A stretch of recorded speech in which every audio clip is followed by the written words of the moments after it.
pa. Konti pa.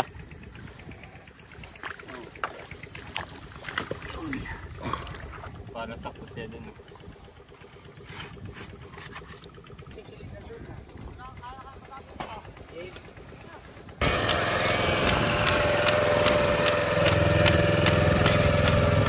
By ano, 1, 2, 3, 4. Apat na pala eh. You are watching Terra Shoot TV. Enjoy this video. Ayan, kumusta po mga kapitik? At nandito ako ngayon sa palayanan ni Camelot. At yan daw ay papatalukan na ni tatay. Ayan po si tatay. Kasama ko si na Andres. Saka si Mami Janet, dapat ay ako lamang. Aangkas ako sa motor ni Eric. Ay naiinip po yung mga bata, gusto isasama.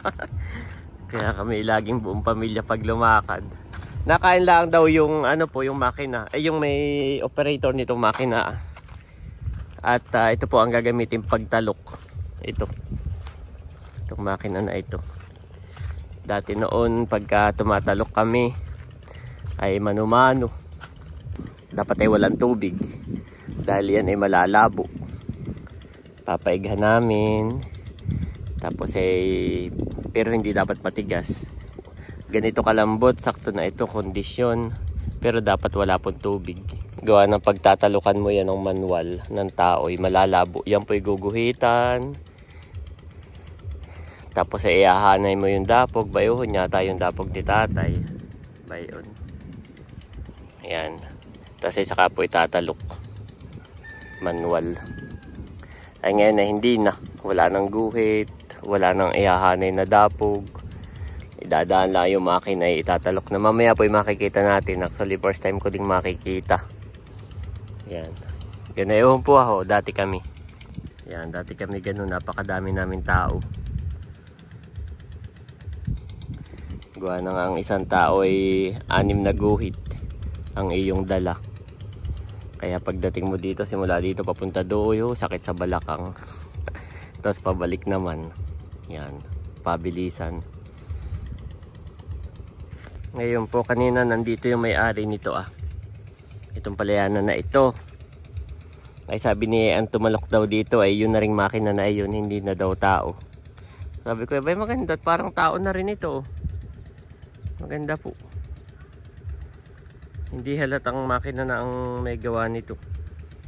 Sabi niya, oo daw nga, parang tao rin. Sabi ko, baka naman po manipis ang pagkakatalok. Ay hindi daw, sakto din.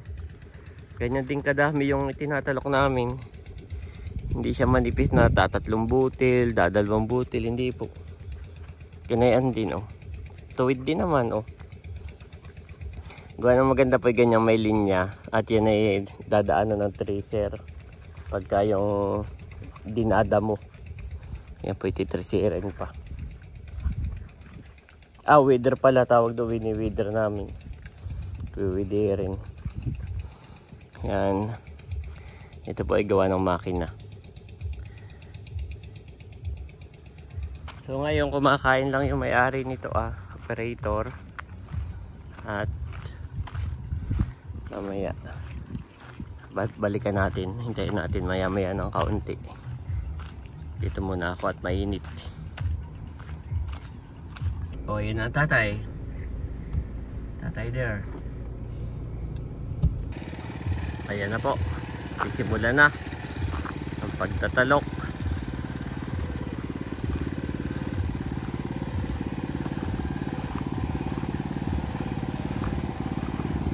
Tingnan natin. Nakakamiss ding tumalok. Dati noon ay ang trabaho ko nung ako'y maliit-liit pa ay tagahahanay ng dapog. Si tatay yung maghihilap. Tapos ay ako po yung maghahanay. Pag ikaw yung maghahanay, kailangan ay maingat ka rin. Hindi mo dapat lalabuin yung tubig or sisirain yung guhit at magagalit yung mga tumatalok. Kaya po yun, ako'y tagahanay. Tapos naghahanay ako dito ay dapog. Kaya ang ginagawa namin ni tatay, Hindi pa nag-i-start ang tumatalok, kami naghahanay na. Tinatapos na namin yung isang palayana para nakaabang na, may guhit na may hanay na.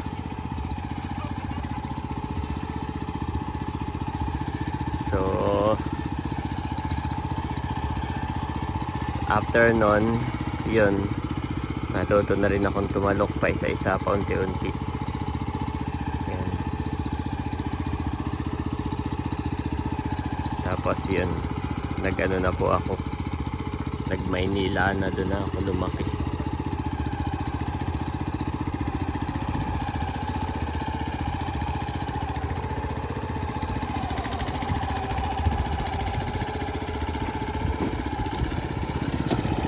Awa!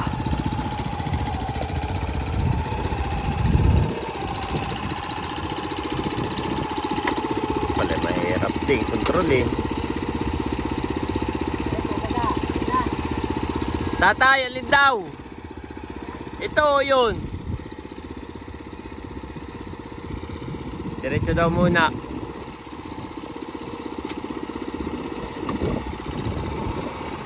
Ayan pala, may reverse din.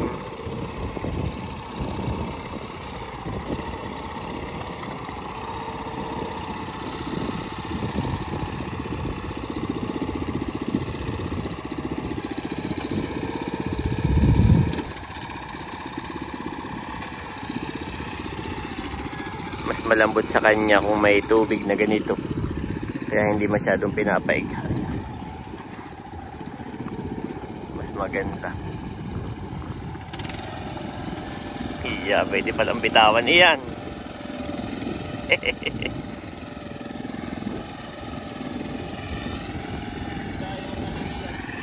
Ha? Nandito si Eric. Dati noon ay magpapatalo kay napakadami. Ay ngayon ay ang tatay lahat. Ang tatay lahat, ikaw at saka itong makina eh. Katalo na. Mag-aakit ng mga nasa 10 mahigit. Oo. Tao. Bayon, oh, madami doon tao. Pero Ang bayaran po sa ganung talok, bayuhon, ay per orasan eh. Pag minsan na may ano, depende sa muslim pakayawin na nila.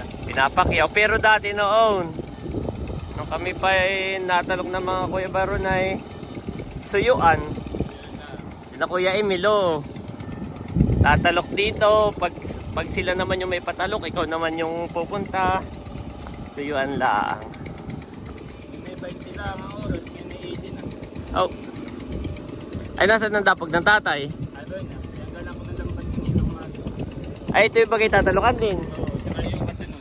Bali 1, 2 sa kabayuhon, 3.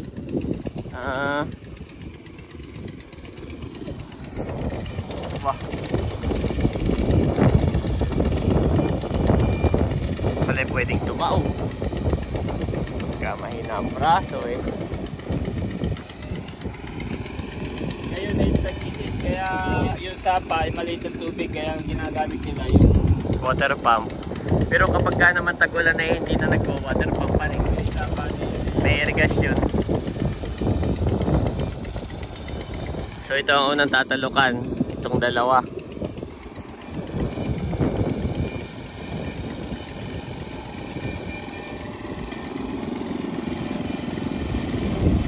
Parang ang wala na lang dito ay mayroon na ring harvester. Parang ang wala na lang po dito ay yung tagapagbilad, yung dryer. Kung anong yung kaibigan ni Mami Janet, ganun ang business. Yung parang dryer ng mga bigas, ng mga palay. At yung nga ng lugar daw nila ay lagi maulan, so nagdadry sila, machine na rin. Ay mahal daw naman at milyon ang makina na yun, na yung dryer ng dryer ng palay. Pero mas maganda naman siya, walang buhangin kaysa sa magdadry ka sa sa kalsada. Yun ay walang buhangin, tapos ay pantay ang pagkakadry. Kahit maulan ay hindi umiitim ang palay. Hindi pa pala hilap tatay. Anong palay iyan? 218. Ha? Puro-uso. Por auto. Para may konti nyo. Gawa ng init. Eric, yung tuwa nga pagkukon dito. Yung dulo na yun na. Hindi. Oh, yung lock-mission yan. Lahat ito. Hindi. Paano ito? Plastic ko ba ito? Oo. Ito baga tatay, first time ka rin magpapatulok sa ganito ah. First time mo rin. Ah, ganito na. Dati noon yan, nahihilapin ni tatay pag ganayon na. Parang magtitirala ng lupa na kaganayon na. Kanyang hihilapin, hindi po ganyan na ginagabot. At yan ay magagalit yung tatalo kay mahirap punitin. Kaya dati na hinihilap para hindi ganyan kakapal. After nung hilapin, yun, ikakalat ko na. Meron akong dalang sakot. Ikakalat pa ganun dahan-dahan at nang hindi masira yung guhit. Nang hindi malabo yung ano. Hindi malabo yung tubig. Katulad nito, pag dinaanan ni Eric, malabo na. Hindi nakita yung guhit. So ngayon, wala nang guhit-guhit. Diretso na. Yan. Diretso na po.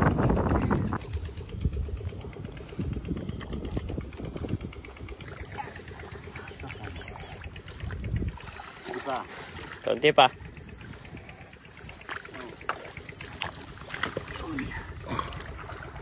Galing buo. Makapal po ang ano ah. Makapal ang ugat. O, tama la kaya iyan. Yan pala ganun hihilapin. Walang tray ay. May mga tray.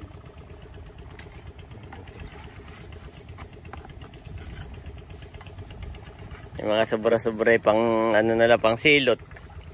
Ang huli. Panghuli po, oo.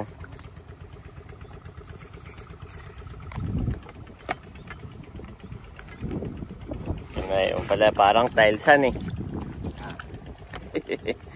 Para sakto siya dun.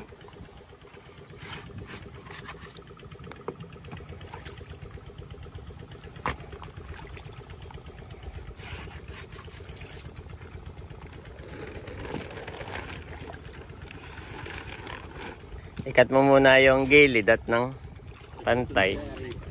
Ay, ito kaninong palayanan na ito? Data, itong ginagawa mo. Oo.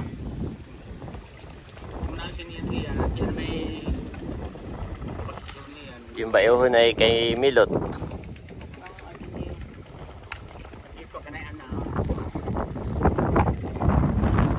Ayan po. Si Eric ay nagkakatay. Babalikan na lang. Ate na lang po. Mamaya. Pataob mo Eric, pabaliktad. Yan. Para hindi nakaangat. Ganyan pala ito.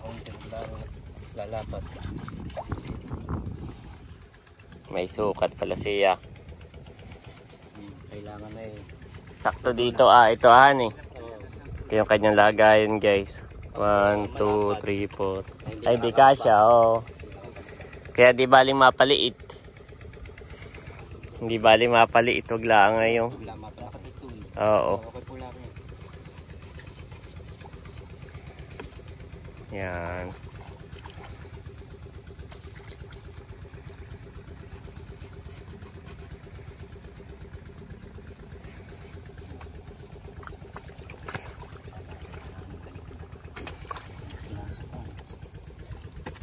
Hahatiin naman.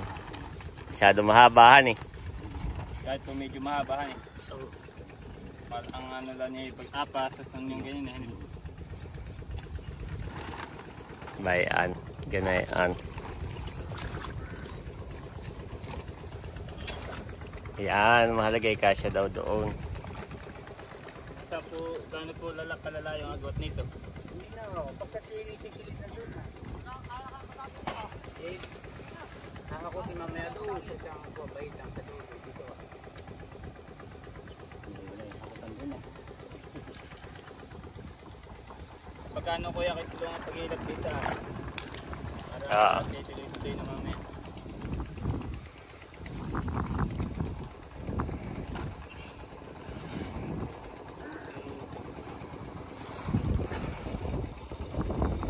Ito pa, reserve mo. Itong reserve, hindi na. Hindi na. Hindi na. Abay, paano pag doon ka naubusan sa dulo?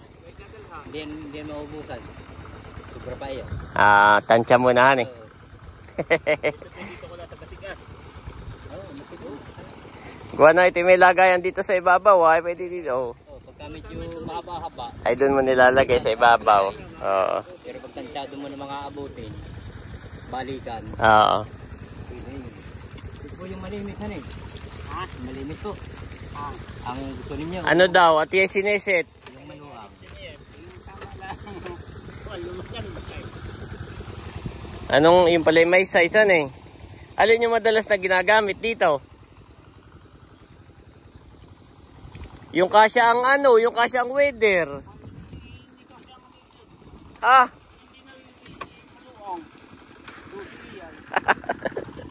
Baka mamaya masyado malimit ay hindi kasya ang weather mo eh.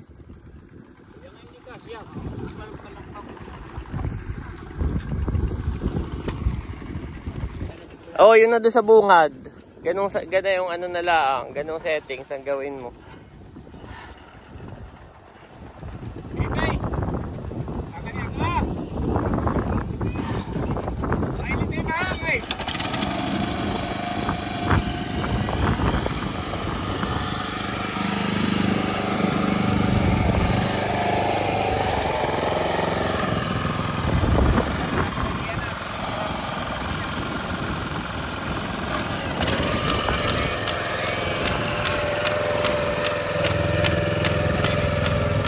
By ano, 1, 2, 3, 4. Ah, apat na pala eh. Apat na baitang lang ang dala niya. Oh, maluwag pa nga ay.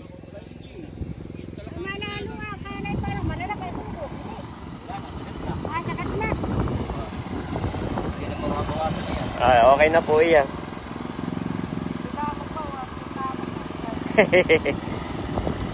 Sagad na raw yung dami ng butil.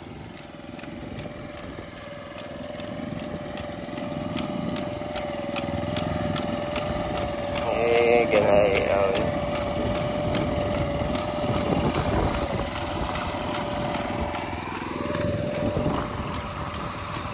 Tapos ay i-repair na lang. Ito katulad nitong gilid, wala. Yun naman ang kagandahan doon sa manual, talagang pulido. Walang ganitong tapon Yung ganung tapon ay wala. So ito ay ang kagandahan naman talaga dito, mabilis. Mabilis po guys. Yun ang kagandahan talaga ng makina.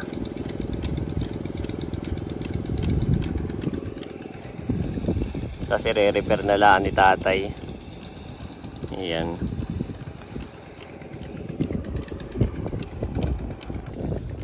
Magkano ang bayad diyan tatay? Ha? 150 ang isang oras. Ang isang oras ay 150. Pagka magtatalo ka, yung isang oras, makapagpunta mo pa lang doon Ay, ang tao ay magkano pagka ang tao tatay? Ha? 15 ang araw. 80. Oras. Abay dito na nga. 150 po ang per. Ha? Wala pang 5 minutes. Oh, wala pang 5 minutes. Sinurasan ni Eric. Oh. Manuhin ko, baka kuya butin diyan ng... Ilang minutohan eh. Baka mga kalating oras. Oh, kalating oras tong ganito kahaba. Ay sa kanya 150 po ang per hour. Pero pag tao po, ay mga taong bayohon, magpapaupa ka. Ay 80 daw. Oh. Kumbaga, hindi siya pulido pero mabilis. Mas makakatipid ka, mas makakamura. So, yun. May choice pa rin naman kung gusto mo makina, kung gusto mo yung traditional pa rin na tao. Yan. Ganay yun. Ganyan po ang ating ano dito.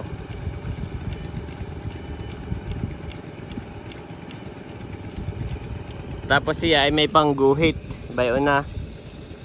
ginuguhitan niya. Siguro yun yung kanyang sususunin naman mamaya. Para alam niya ang... yun yung kanyang gitna na nung ulo ng makina. Yun yung kanyang susundan. Para makuha niya yung distance nito Kaya po may pangguhit. Dito sa kabila may pangguhit din kanya nang inangat. Tapos yung guhit na yun yung sususunin mo.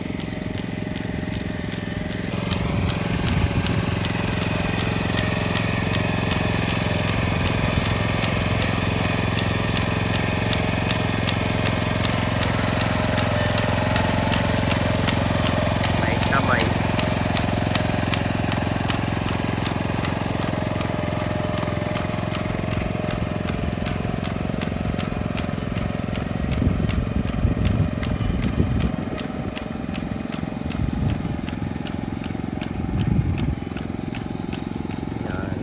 Guys, dati nun wala rin ganun, kalabaw po ang aming ginagamit. Kaya si tati dati noon ay 3 ang kalabaw, isang babae at 2 lalaki. Palit-palitan sila at hindi pwede mapagod ang kalabaw. Mabilis mapagod kapag nainitan. Wala, baka maapakan mo. Wala dito, baka maapakan mo. Naralangan yun. Ayan po, napakabilis. Ito na agad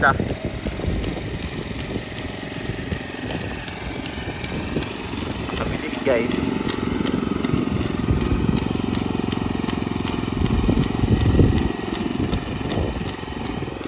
Aba, sino mami sumunod pa?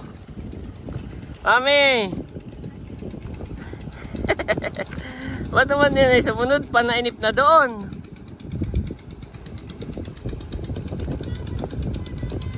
Diyan na lang, keep me my boy. Nandito na po kami sa gilid. Ito po si Ay. Kinalong ko na yung 2. Malilong dito. Okay, naantok na. At ako magpapalipad ng drone. Yan si Mami. Yan po si Mami, enjoy na enjoy. Yan o Mami. Enjoy na enjoy. Ganda ng view. Wow. Ganda ng view dyan, Mami. Bundok.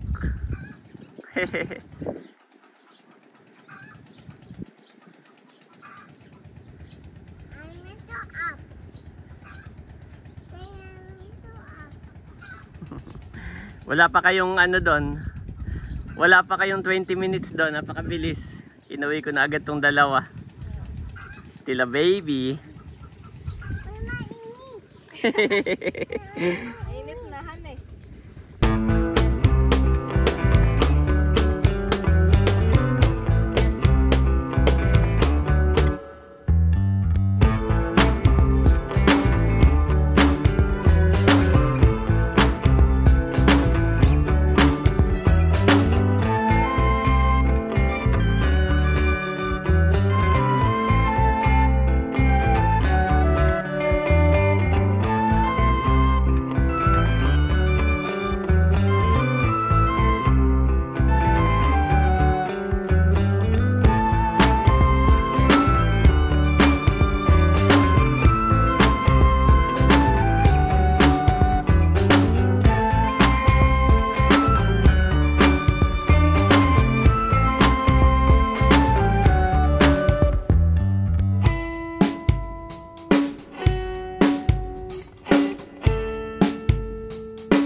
Bumili lang po ako ng tubig saka tinapay. Dadala ko lahat na tatay bago kami umuwi.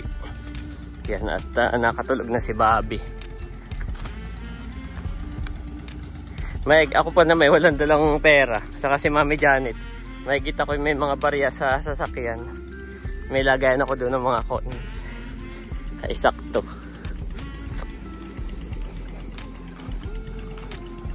Makikita ko may mga coins sa sasakyan. Ako pa na may walang dalang pera. Saka si Janet. Hindi ganyan si tatay. Sige, salamat. Kami paano natulog na yung mga... tapos na kagad tong isahan eh. Oo. Tatay, ito na ang pinakalas. Ito yung medyo malaki-laki. Oo, ito yung kay Milot. Sige kami. Mauna na. Tapos na po kagad ito. Mabilis lang. Ayan. Pagka pabalik na kami pala ng Tagaytay, dito po kami nabili ng bigas kay tatay. Ayan. At masarap yung kanyang mga bigas. Bali, bumibili kami ng 25 kg. Kaysa naman sa, pag minsan nakakalimutan namin, sa Tagaytay kami nabili. Pero kapag ka po kami nauwi, ay dito kami talaga na kuha kay tatay. Para tulong na rin. At yun ay kanyang business. Ginagawa po niya nagsasapaalay. Yun ay mga hindi niya palayanan. Yung isa doon kay Becca, kay Bunso, kay Milot. Ay siya po yung gumagawa. Tapos may kaparte si tatay, binebenta niya. Yun po yung kanyang income ngayon. Gawa nang siya tapos na magkonsyal. So yun, sa kanya kami nabili. At masarap din naman ang kanyang bigas. So yun lang po. Carry each other's burdens, and in this way you will fulfill the law of Christ. Galatians 6:10 NIV.